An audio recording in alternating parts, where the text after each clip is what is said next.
Two Europeans in Korea podcast, new episode today with John. Welcome. How are you doing? Welcome, John. Thank you. Great to be here. Thanks for inviting me. Thanks for coming. Appreciate it. Yeah. And you guys met already once or twice. We are meeting for the first time, right? That's right. Yep. First time. So maybe not only for me, but also for the viewers out there. Introduce yourself. Maybe where you're from, where you have been studying, why you're in Korea now. Yeah. Just like a little brief summary. Sure. Yeah. So I'm an American. I grew up in a really small state called North Dakota. North Dakota. Okay. One of those places where they say there's like more cows than people. Yeah. So very That's rural. cool. Yeah. Very rural place. My educational background is in engineering. I have a mechanical engineering degree, industrial engineering, and then worked as an industrial engineer for a few years. But I always wanted to work in Asia. Actually, if we go back to when I graduated high school, I read this book called The World is Flat by Thomas Friedman. It was really popular at the time. And it basically talked about the shift in wealth in the world moving towards Asia, India, developing countries. So back when I was like 18, that's what kind of got me interested in thinking like, oh, I should try to make a career overseas. So I kind of had the itch maybe back then when I was about 18 to work my way towards working in Asia. But I guess it was 6 years ago, I went back to school, got my MBA, and that opened up a whole wide range of possibilities for me. One of them was to come to Korea and work for Samsung. So I took that offer about 4 years ago and I moved to Korea. I'm here now. I work for Samsung. I've really enjoyed my time here. I even got married in Korea. So only 4 years. Yeah. It's been a pretty busy 4 years in Korea. When did you get married? Recently? I got married 2 years ago. It was actually June 20th. So Okay. Oh. 2-year anniversary is just a few days away. Oh. Congratulations. Yeah, it's a good thing we talked about it because now it reminded me. That's good. I'll text you in a few days if you want. Yeah, thanks. So when you came to Korea, was it your first time in Asia? No, so You came here before. Yeah, so when I was doing my undergrad, I studied in Singapore. Okay. That was just for like a semester. But by the end of that semester, I was like so homesick. I just wanted to leave. I wanted to go home, just have my normal foods and all that kind of stuff. So my first time was, back when I was probably 20. I'm 32 now. And I also traveled quite a bit in China. Okay. I did like a little consulting work in Taiwan. And also worked for 6 months in Hong Kong. But I had never been to Korea. And so I was feeling like K-pop, all the culture, all this kind of stuff was very, very much like still a mysterious place to me. So it was. So do you want it to be in Asia because it's where the wealth is, or just because it's where like things are happening? It's where things are happening. I feel a lot more dynamism in Asia. Right. And so, especially at this time, I'm, like I said, early 30s. It's not a bad place to, have part of your career be there and have experience here. And who knows where it will go, It's great. For me, it just happened to be. I spent my 20s in Asia. I came here when I went to China when I was 22, and I stayed there for 1 year, and then 13 years in Korea. Wow. And whenever I think about that, it's like, this is a great place. This is a great place to be in your 20s, in our 30s, because it's so dynamic, so many things going around.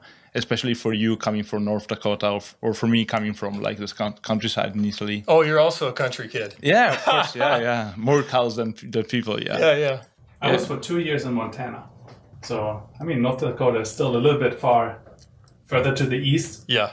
But still touches on Canada, right? So just as Montana does. Yeah, your geography and knowledge of where North Dakota is even better than most Americans. So it touches Montana. That's great. No, actually, me and Jonathan, we met on a TV show, the NBC TV show. Oh, okay. The Welcome to Korea. Hello, first time in Korea. And I was amazed. John is a great guy, and I was like, why did this guy come to Korea? At the beginning. Yeah, because he did his MBA, right? You did your MBA back in the States. MIT. Yeah, that's right. That's the Sloan Business School. Yeah. And from what he said on TV, and I don't know if it's true or if the producer made it, but you refused big American companies to come to Samsung, right? Right. And is there any particular reason to do so? Yeah, so it goes back again to sort that of book, right? Yeah, it goes back. Everything kind of goes back to that book. That was like a very influential thing that I read and really shaped my outlook on the world. And I've always kind of had an itch to travel and always wanted to experience new cultures, new people. And maybe I could have gone to Europe, but Asia was always so much more intriguing because it's so much different than the West.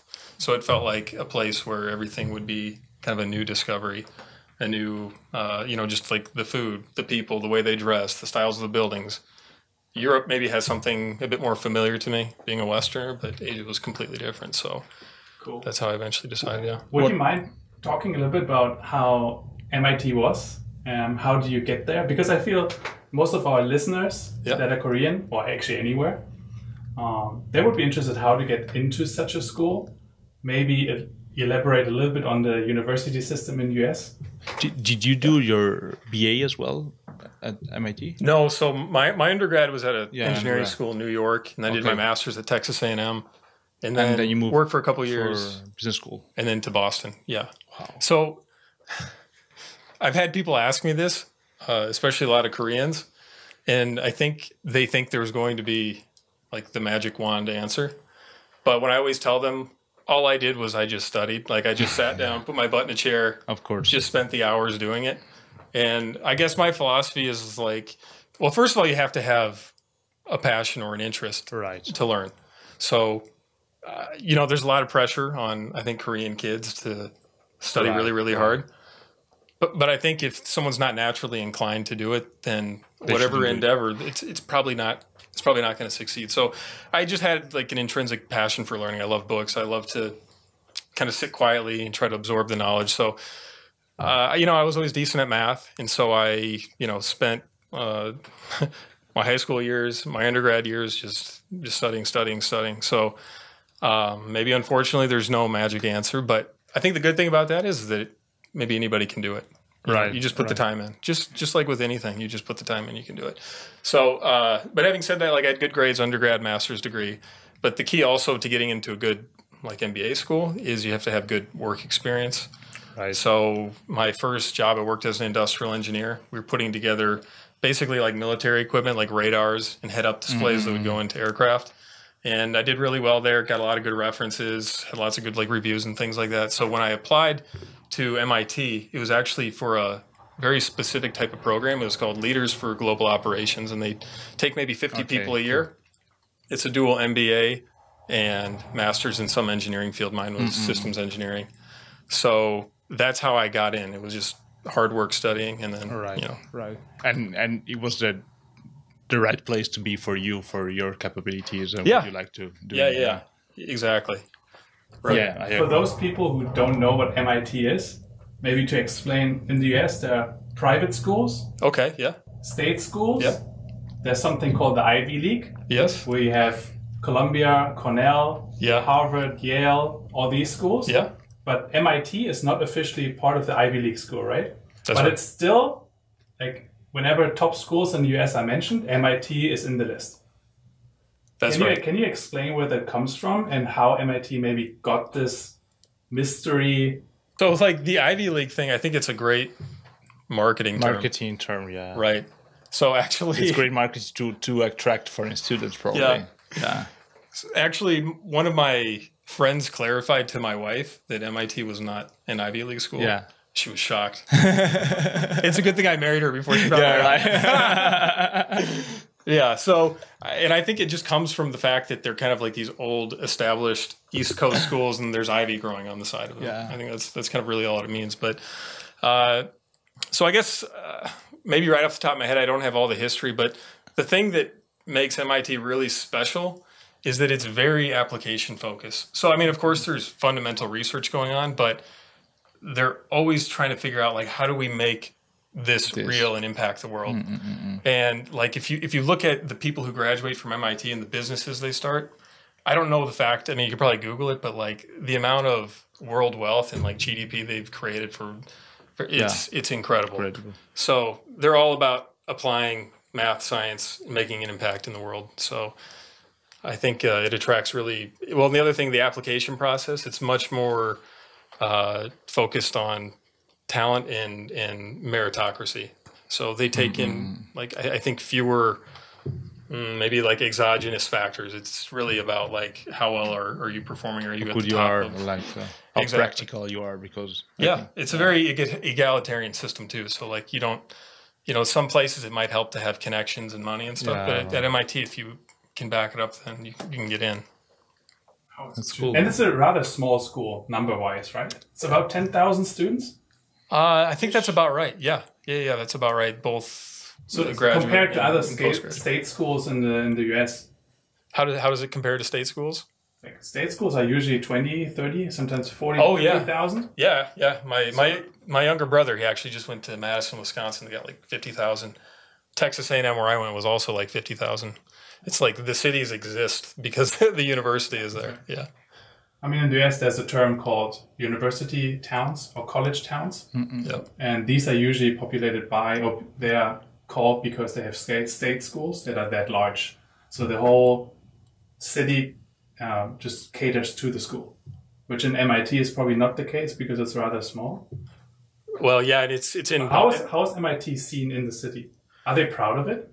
I guess they are. No? So it's technically in Cambridge. So there's the Charles River, and it kind of splits Boston and Cambridge, but they're essentially kind of merged into one sort of city.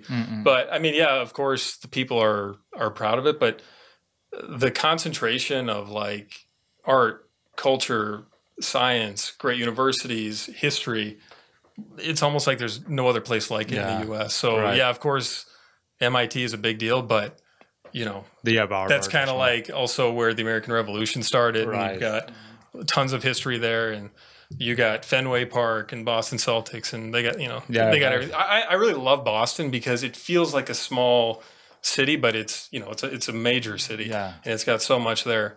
And a lot of my European friends, they always say it's like, it's the one city that kind of feels a little bit like Europe. Have you guys been to Boston? Never made it to Boston. No. Okay. Well, 5 years of the US. I've never made it to Boston. Timo studied in the US, so I was 5 years. Oh, where did you study? I transferred because of sports. I was an athlete. Because when you play sports in the US, you have like away games, what they call. Right. So you travel to other cities and other colleges, but never made it to Boston. So, but how did you wind up in Montana? It's on a scholarship question. Okay, you got to follow the money, right? You kind of have to. Yeah, exactly. Because if you see that in Germany, most of education is free, even university. Some universities now have a small fee, but it's like $500, $600, depends on the school. So parents don't really count on spending $1,000, $10,000 on their kids' education. So most foreigners that not come from really rich families, they have to, or they rely on scholarships if they want to go to the US. So that's why sports are so, intriguing for foreigners to use that path in order to study abroad for more or less free or like a part-time scholarship. Yeah. That's the main reason. Right. Yeah, that makes a lot of sense. How do you, because you guys are both from Europe, I don't know what the education system is like in Italy, but is it free? I wonder, how do you guys view the fact that almost free. We got to pay a lot of money to go to school? Oh man, that's crazy. That's crazy. I mean, it's really hard to understand for a European. Yeah. Except for UK. The UK education system is like the US and really expensive. While in Germany, Italy, all over Europe, they divide the students into like 6-7 categories in Italy. Okay. Based on your like income and how many siblings you have and your like scores, like how good you are. And if you're like from a poor family and you're really good at studying, you don't pay nothing. While that's Italy, but while if your parents are rich and you're not really good at studying, you still pay, but not a lot. Like in Italy, it's like the highest amount you can pay for university is around 3,500 euros per year. Wow. So it's like $4,000. It's nothing really cheap. And the level of education, I would say, is pretty high. Yeah.